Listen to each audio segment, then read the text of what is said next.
神拿这个约翰的这根苇子，他在丈量什么呢？启示录1章1节这边说，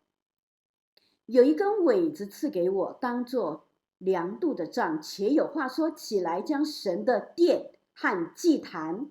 并在殿中礼拜的人都量一量。那丈量神的殿代表在检验什么呢？在检验哪一些教会是属于神的教会。地上教会千百万种，只有神知道哪一间教会是属于他的。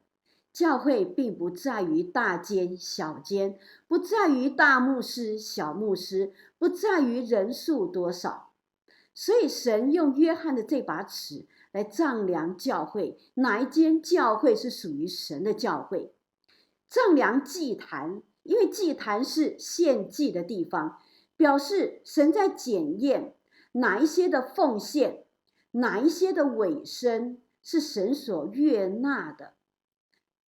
就好像说耶稣在看寡妇的2个小钱一样，虽然他奉献的似乎是看不起眼的一个小钱，比起那些富贵的人所奉献的，耶稣说他们是把有余的拿出来，这个寡妇却是把她所有的都献上了。所以神在检验的并不是数量的多少，神知道他在检验什么，神知道人是用什么样的心态在奉献。所以丈量祭坛就是表示神用约翰来检验哪一些的奉献委身是神所悦纳的。那丈量在殿中礼拜的人，就是表示在检验哪些人他们是真实敬拜神的人。因为外面的一个又唱啊又跳，听起来很高尚的属灵术语的这些敬拜，这些赞美，到底内心的真实的内涵有多少，在于神的检验。尤其很多带领敬拜赞美的这些牧者或者敬拜团，他们可以带起很大的感动，带起很大的一个圣灵的运作。但是这个人他在生活中怎么敬畏神，他在生活中跟他在讲台上面这中间的落差有多少，这就叫做检验。神说殿外的院子要留下，不用量，因为这是给了外邦人的，他们要践踏圣城42个月。也就是说外院的这边的是我不 care 了，由他们去吧。那相对的就是在里面的是我 care 的。那为什么神 care 这些敬拜的，这些服侍的委身的？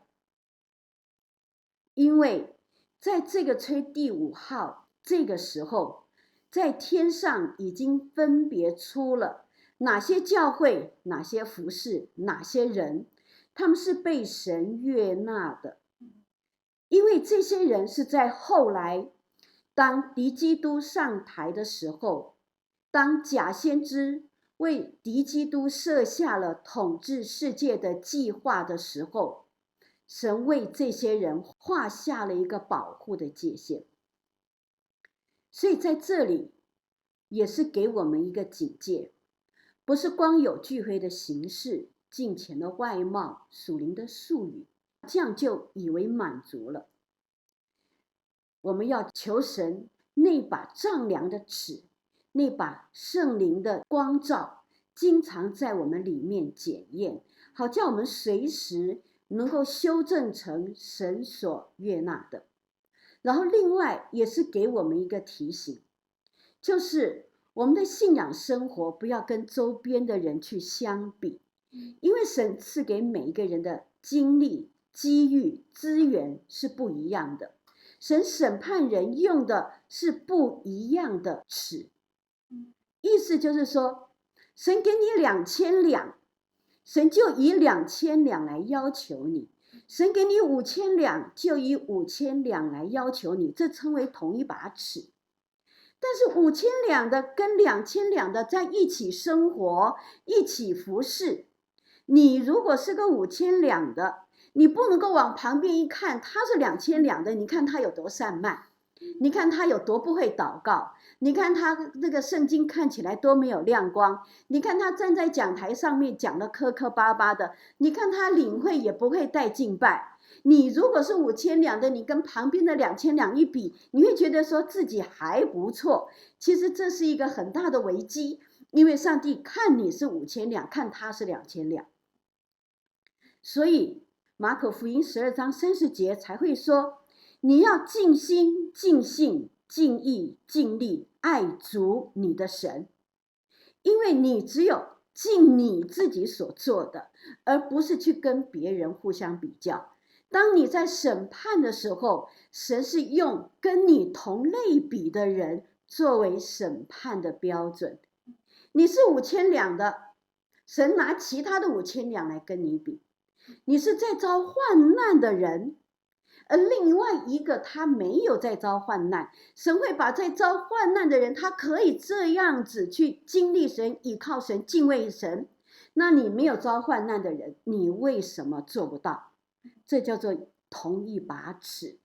那所以约翰的这个丈量的尺，我们求神让我们在我们的生活里面，我们求神来光照我们，让我们常常在神面前有一个凡事为神尽心、尽性、尽意、尽力的那一个品格，那一个生命，因为这是什么？律法中最重要的。